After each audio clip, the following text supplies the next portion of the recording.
All right. Hey, everybody. I hope you're enjoying the conference so far. My name is Kip Boyle, and we're going to talk a little bit about your favorite subject having to do with artificial intelligence, which I know we're all kind of sick of hearing about, but hopefully what Tima and I are going to do is talk about it maybe a little differently than you've heard about it before. We're going to explore kind of a couple of different angles. So anyway, so you know who I am. Tima, would you introduce yourself, please? Thank you, Kip, and welcome everyone. I hope you're also enjoying the conference. My name is Tima. I am the Chief of the Cybersecurity Division at UNICC, the United Nations International Computing Center, and I'm also in the Board of Directors for the Cloud Security Alliance. So back to you, Kip. Oh, thanks a lot. Whereas Tima, you're working in the United Nations and you are, like on the staff and, you're very focused on that organization. By comparison, I operate as a fractional CISO. So I'm working with a lot of different organizations, a lot of different sizes, different places around the world. So what I like about the chance for us to talk together today is that we're bringing very different perspectives to the conversation. So, the first thing that I think about with artificial intelligence is really that as cybersecurity people, we're really getting it on two different sides. And let me explain what I mean, and I would love to hear what you think about this. So, on the one side, we've got the criminals who are using artificial intelligence to attack us faster and with more, more ferocity and with more scale than ever before. But then on the other side, we've got our organizations that are trying to adopt artificial intelligence as well. And what are we concerned about? Well, what's the risk of using artificial intelligence to our digital assets, to our customer data, to our other sensitive data, our trade secrets, and so on and so forth. And so it's like, what do I do, right? I'm just getting like squeezed by both of these forces. That's what I'm seeing. What are you seeing? Yeah, I'm actually seeing exactly the same. A little bit about my role. I'm the person who is running the team who is supporting many UN organizations, around 70 different UN organizations. We run this shared cybersecurity solutions for the UN system family. Partly very similar to what you do. We support different organizations in different capacities. Even as CISOs, we run the 24/7 SOC for our organizations. We help them with design, architecture of solutions, and we also do pen testing, offensive security, red teaming, and raising awareness in people by running phishing campaigns, so on and so forth. The team is busy supporting all UN organizations, including myself. And of course, AI is the talk. It's a buzzword. Everybody's talking about it. And then many IT digital solutions are being built leveraging AI and AI-powered solutions. So I'm finding myself, and my team is finding itself in the middle of a situation where the business units are going and building chatbots and using AI to do many cool things. And they're coming to the cyber teams and the IT teams and saying that, oh, we want to go ahead and launch this AI solution. So from where I sit, I think it's increasing the complexity in which we operate, because looking back, the cybersecurity problems that we face or the challenges that we face, at a very high level, it's the people. They continue to click on links. They continue to do things which they are perhaps not aware and fall for it. And then the second one is the software vulnerabilities. And with the inclusion of AI into the picture, we are increasing the complexity, because in the past we had people developing software, we had people making mistakes and clicking on links, and now we have AI in the picture as well. So we are seeing people using AI to build solutions, and we are seeing cloud providers implementing AI in their solutions. And we are like left in between, that it's already happening. And what do we do now? So it's become more complex. To summarize, it's becoming more complex. The vulnerabilities have not reduced so far, because we still have those legacy systems. We still have those Windows environments, the outdated web servers. They still exist. On top of that, we have these AI solutions as well. That's the lay of the land. So we're not reducing complexity, we are increasing complexity. And when complexity increases, it becomes a more bigger Yeah. challenge for the cybersecurity industry to handle. Yeah, I really appreciate kind of the texture that you put on what I said, and uh, how about using AI as a way to deal with that complexity? Are you seeing any solutions or approaches that are working for Yes, you?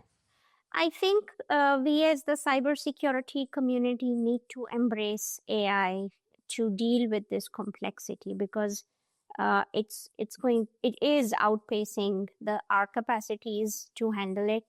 However, there are solutions that we can start looking at, especially for large scale data analysis. For security operations, we are looking at solutions that can help the SOC analysts to find the needle in the haystack, and also identify ways to implement proactive measures to mitigate the issues that are being detected by security incidents. Another use case that we are seeing is vulnerability analysis and remediation. It's a lot of data. I think it is an ongoing problem. Many organizations, not only my organization, but it's a global problem, the vulnerabilities in software. So analysis and identifying the actual exploitable vulnerabilities, leveraging AI could be an area that is quite interesting, because it requires large scale data analysis and decision making. Other areas which I feel AI could also help is the governance part, where I've seen different security practitioners, CISOs, producing KPIs and risk KRIs, and that requires a lot of data analysis as well. So here I also see that there is a potential use case. Have I started to use it? Not yet, but I do have a vision to to use it and to improve the way we produce those KPIs. So that's like cybersecurity using AI. And then pen testing as well. I'm seeing some solutions coming out for testing, validating the controls that are there, not only on legacy systems. I'm calling them legacy because in my mind, legacy is both existing and the real existing, the old legacy systems. So the existing systems will soon to become legacy systems. Also, we can validate the controls over there, and leveraging some sort of automation and AI, and then also for reporting purposes. So you're actually seeing a lot of ways that artificial intelligence, generative AI, machine learning. I'm sure it's a mashup, right?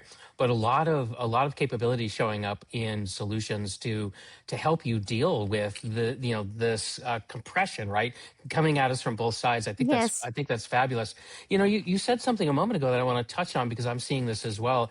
You characterized use case as a way to think about how is AI showing up in our world, and I'm absolutely seeing that in the different customers that I'm supporting. Is they're starting to think in terms of use case as well, and just to get a little bit more granular, what they're looking at is they're saying, okay, the use case has at least three elements. One element is like, what's the data that's being used?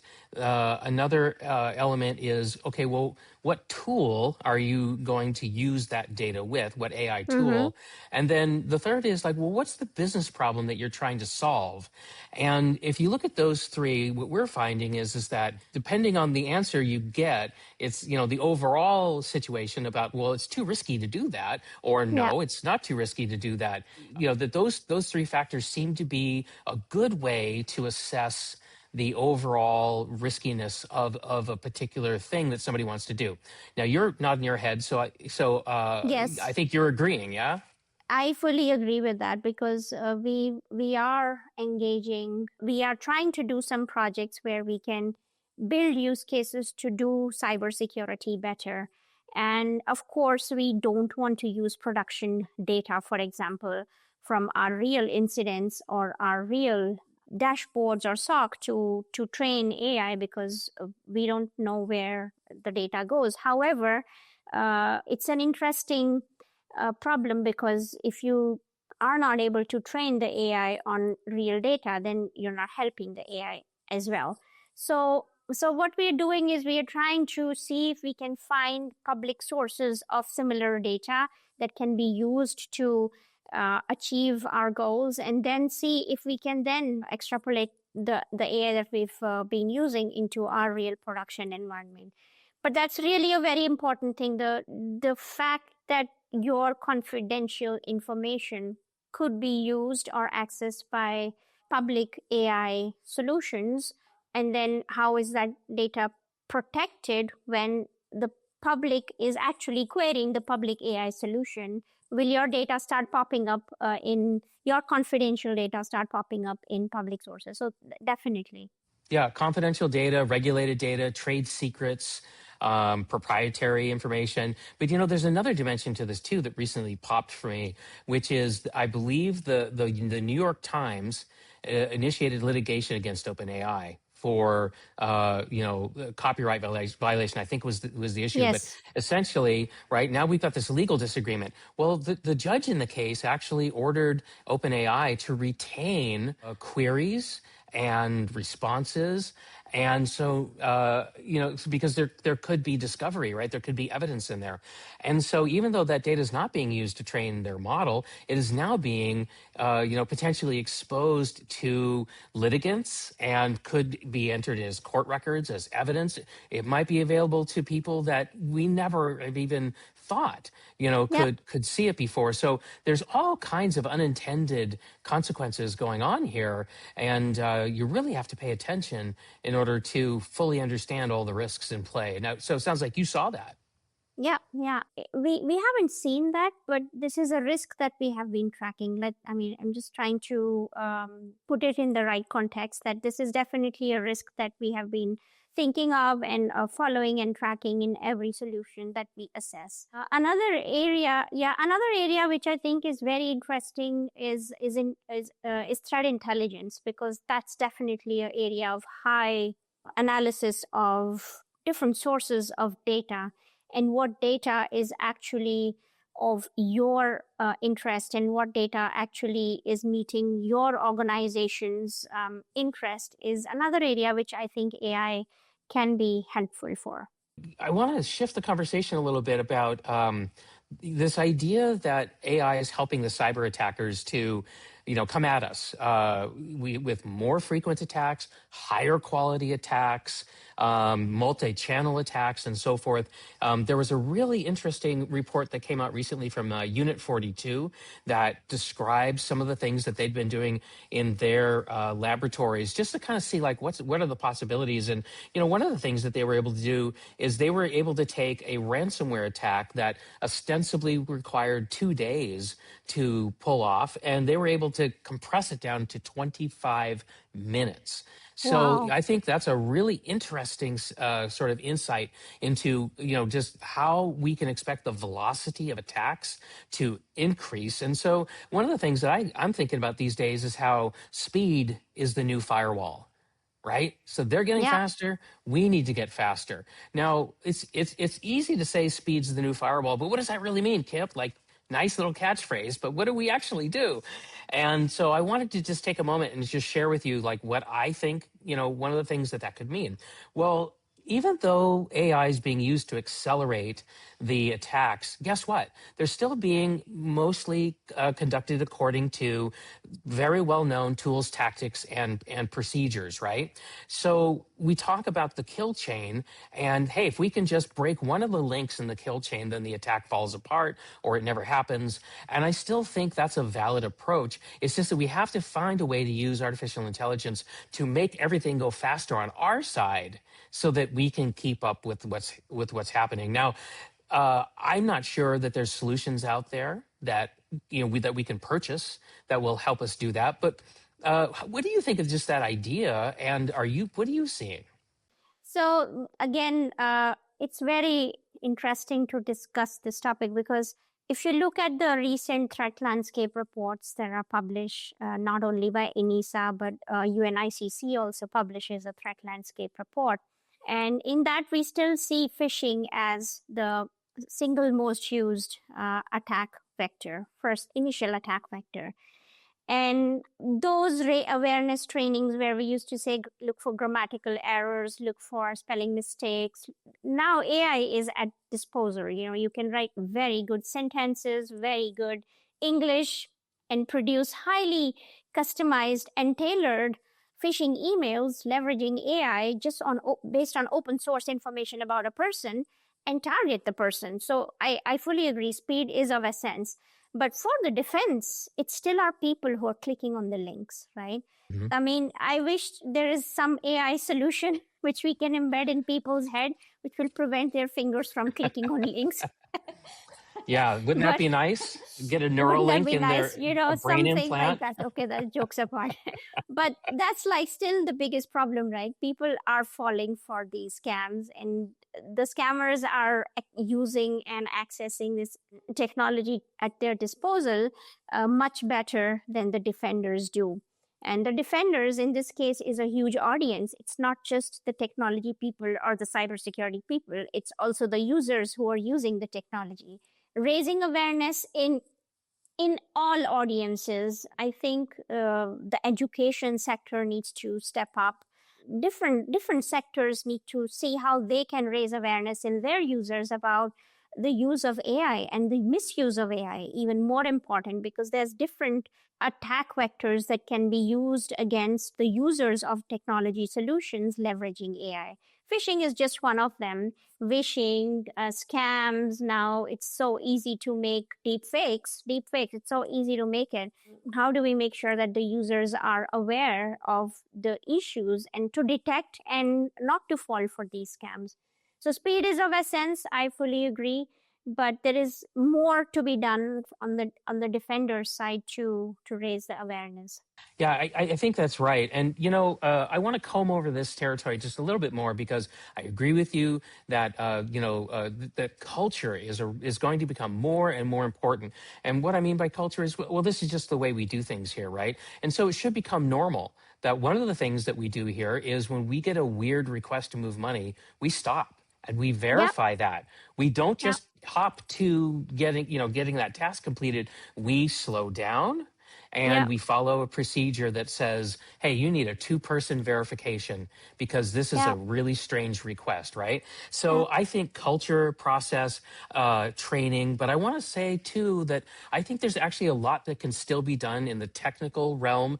And what I think about is this is the phrase that I think about, make clicking a phishing link irrelevant, right? So even if somebody does click on it, it doesn't do anything, right? So what can we do there? And I've got some ideas. So for example, I know it's difficult to do application control or application allow listing, right? Where this is where you just say, hey, here's a list of the things I want to run on the computer and I don't want anything else to run on this computer. But I think we have to keep pursuing that because, I just think that if we can just say no to everything except what's on this list, then that's going to really help. Getting admin access out of people's hands when they're processing email and browsing the web, I think is super important.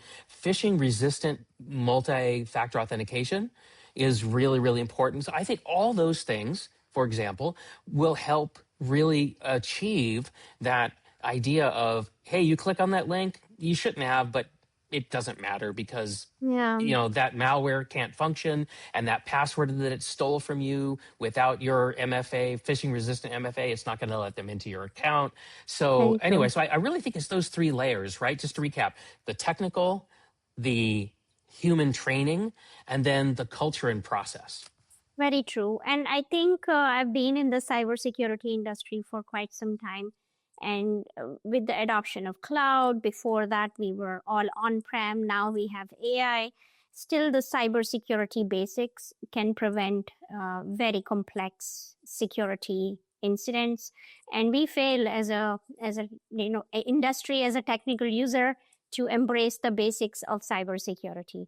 Will AI help? Yes, we can use AI to further strengthen the basic controls, but we will still be sitting with systems which are legacy, and I don't think there's going to be a switch from one day to the other between fully secured solutions, which I'm also yet to see. I mean, I'm not sure if code developed by AI is not vulnerable to or as vulnerable as code developed by humans. We still to see that. But if we do achieve a situation where code developed by by AI is more or less vulnerable, we would slowly work towards getting a digital environment with less vulnerabilities. But it's a process. It's not going to happen from one day to the other. Right. Yeah. This stuff's all going to blend in. It's all going to drag out. There's going to be a really long tail on a lot of this Yeah. stuff. I absolutely agree. So as we wrap up our time together, I have I have like three thoughts that I want to leave folks with. Because making this stuff actionable is really difficult. So I want to give you three ideas for what you might do. And then Tima, I don't know if you have your own suggestions, but please feel free to add yours in. So here are my three suggestions for those of you here at the conference that are wondering, okay, Tima and Kip, you scared the hell out of me. Now what do I do? So the first thing is that I think with the phishing issue, I think you should go and check your current email security stack and know, is it AI aware? Like, is my current filtering solution able to start to deal with the AI powered phishing? And if not, what am I going to do about that? Because there are solutions out there right now that you might want to upgrade to or migrate to, or, so I think you should look at that. The second thing is, I think you should consider running a tabletop exercise with a deep fake scenario as part of that, right? Because I think even though we've done that with some customers, and even though the reaction's been like, "Oh, that's not real. That's Hollywood." I just think that's people's initial reaction to it. But I think doing the tabletop is good because it's going to get them thinking about AI as a source of threats. And then the third thing is, in terms of like financial transfers and access requests, I hope that you're going to go and review your verification protocols. How do I know that this access request is legit and not an AI attack? How do I know that this money movement request is legit? So those are the three things that I would recommend. And Tima, what do you think?